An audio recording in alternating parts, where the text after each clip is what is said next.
Exercise 7 is covering the integumentary system. So this is going to be the first system we're going to talk about, and this is going to be geared towards our skin. So the skin is another way of saying integument, and so this is our first organ system. So your skin will have some very specific functions that everything we're going to talk about will relate back to. So the first major function of our integumentary system is going to be protection. And this is really geared towards a couple different ways. So we will have mechanical protection, and mechanical protection is going to be essentially the physical barrier that we have. So this is going to be the protection against any kind of bumps, scrapes, any kind of abrasion that will actually happen. It's a physical barrier between your internal and external environment. Another type of protection we'll have is we will have chemical protection. And this is going to be that your skin will have a certain protection against acids because there's going to be a certain type of pH that your skin will hold. Your cells are going to be chemical based. So all of that is going to be an additional chemical layer.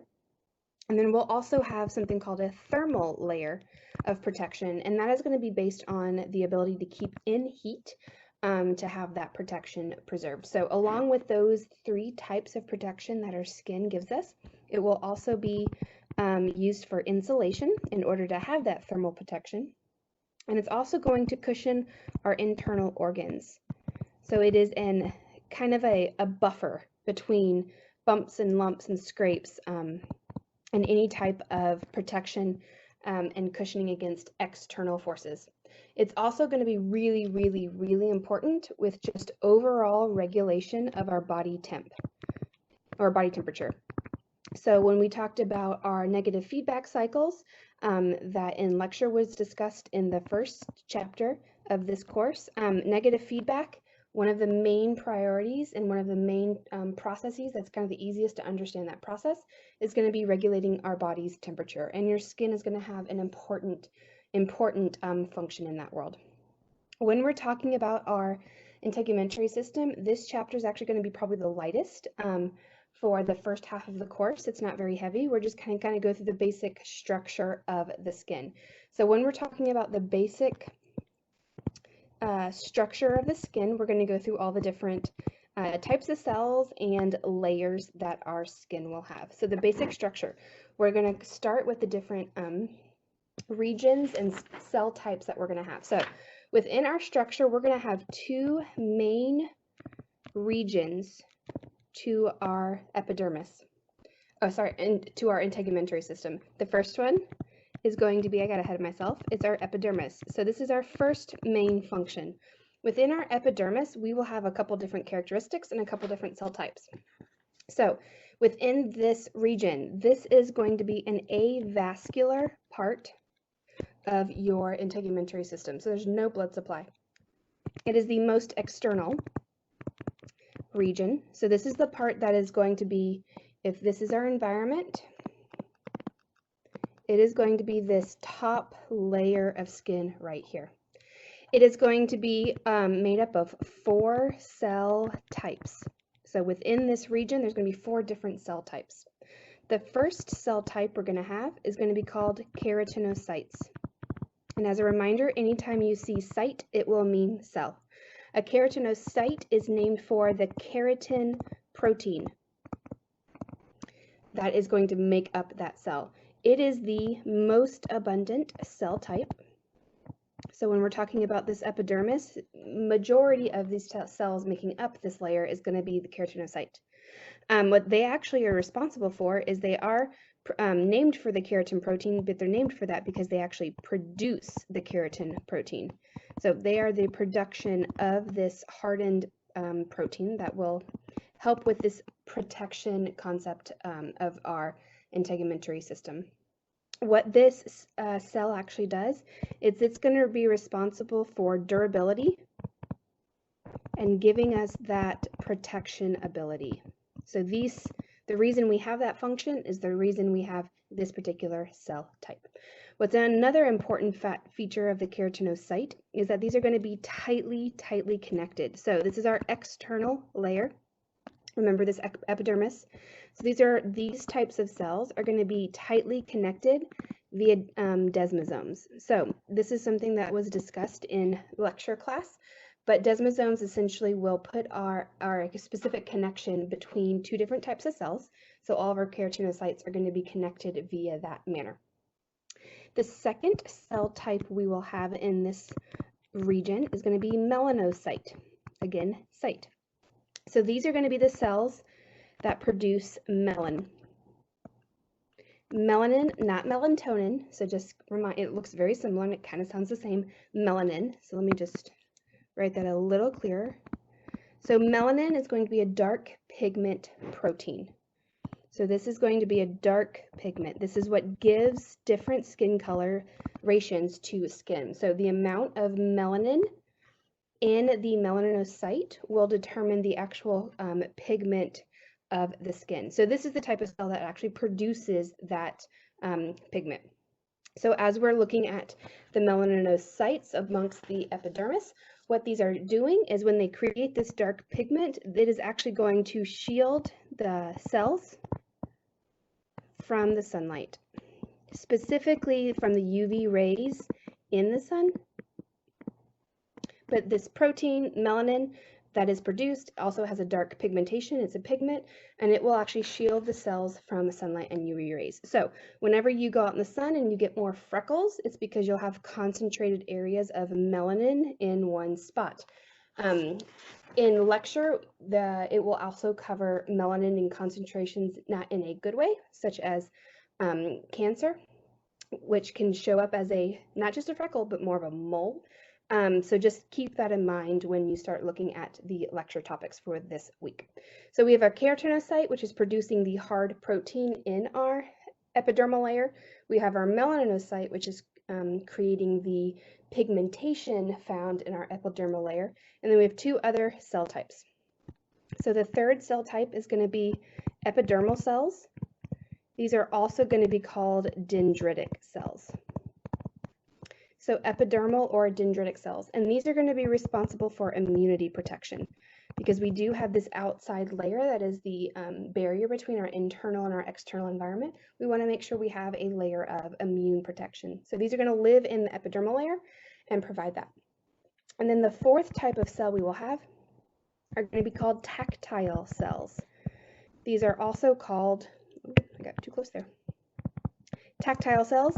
These are also called Merkel cells. So as we go on in this course, there will be a lot of things that are going to be named after people, like the Merkel cell, that will also have a general name that is not named after that person, like the tactile. So you're going to need to learn both as we go.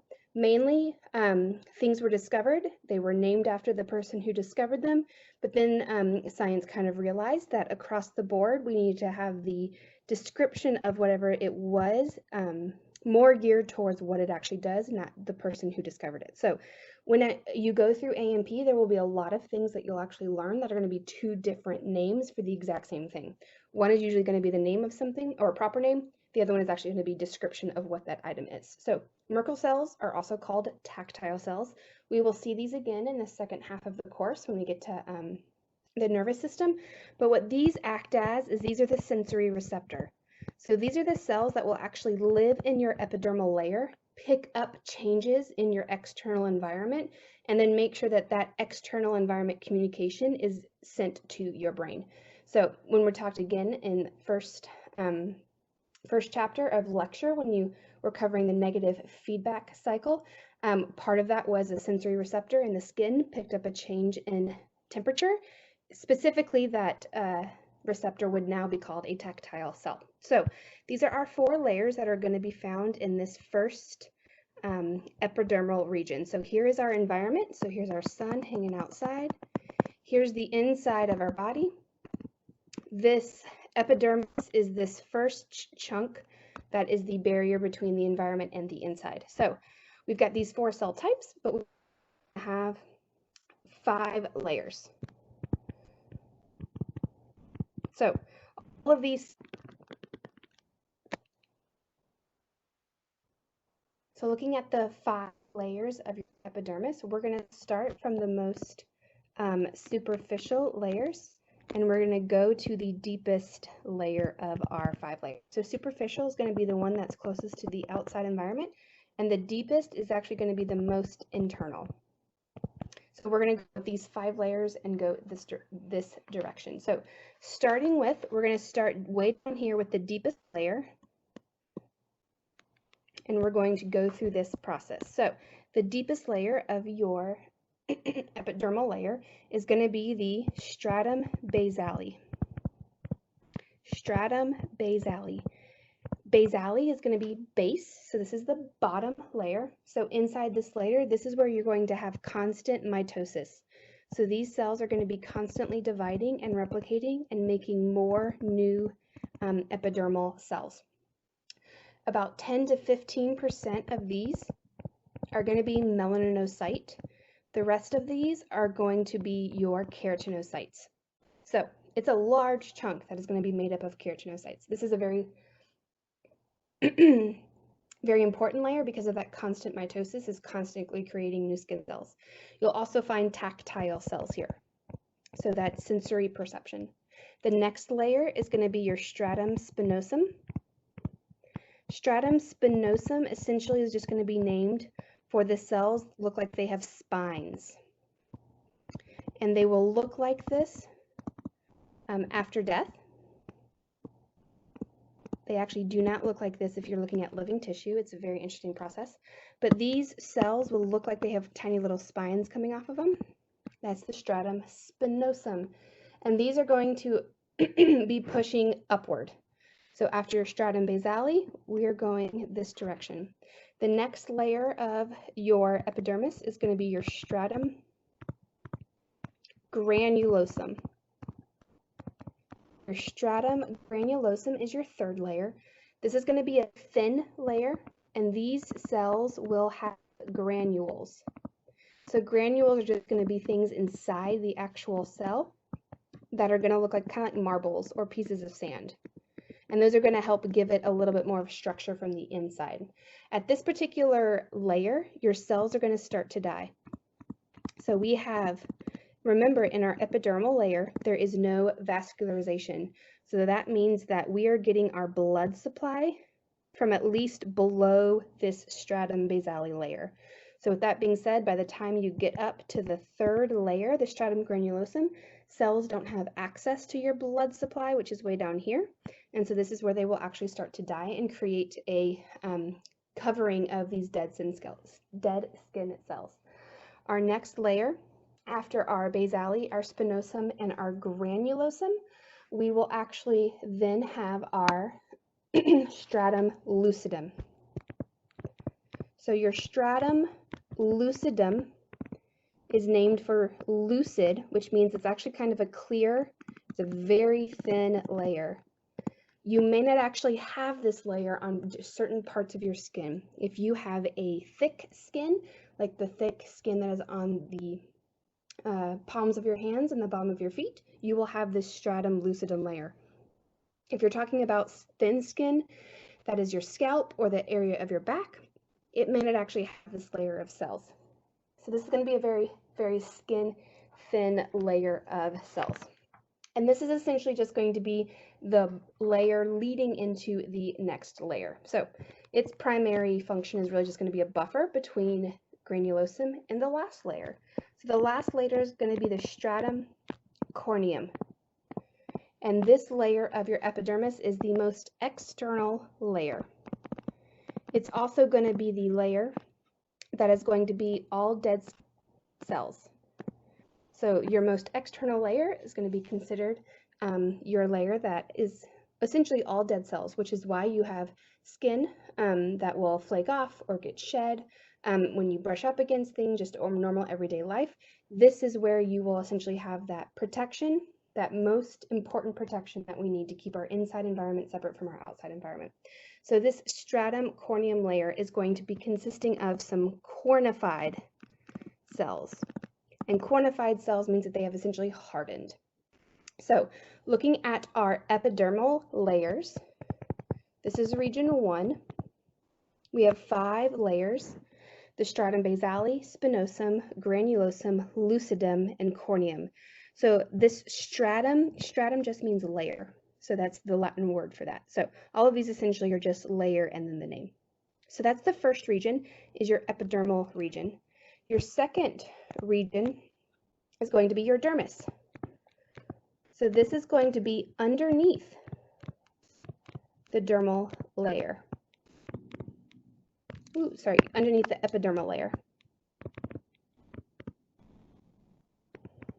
So when we had our layers here, here's where's our sun, here's our epidermis. Your dermal layer will exist underneath that. So your dermal layer is actually going to be primarily made up of one type of tissue, and it's going to be made up of dense, irregular, connective tissue. So make sure you know what dense, irregular, connective tissue means. And this is going to be incredibly thicker in certain areas, and it's going to be thicker on your hands and your feet. Areas where you're going to need a little bit more of a foundation due to abrasion. So your dermis is actually going to have 2 layers as well. So within these 2 layers, we're again going to do the superficial and the deep. So as we're doing the superficial and the deep, just remember right above this is your epidermis. So we are starting with here and here. So starting with this one, we're going to do different. We're going to start with the superficial layer. So this is going to be your pupillary layer.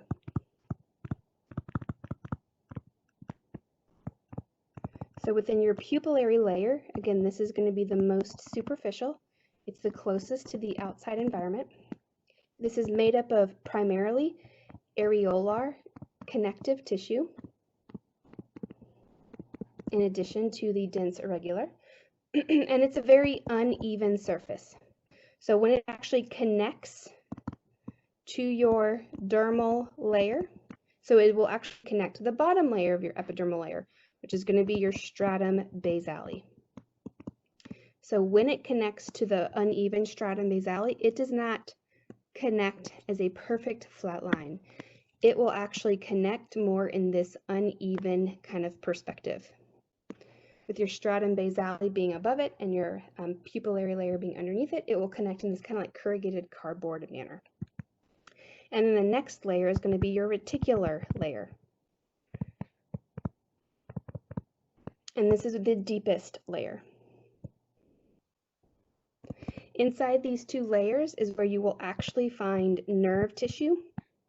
So you'll find those cells for your connection to your sensory receptors, and you'll also find the blood supply.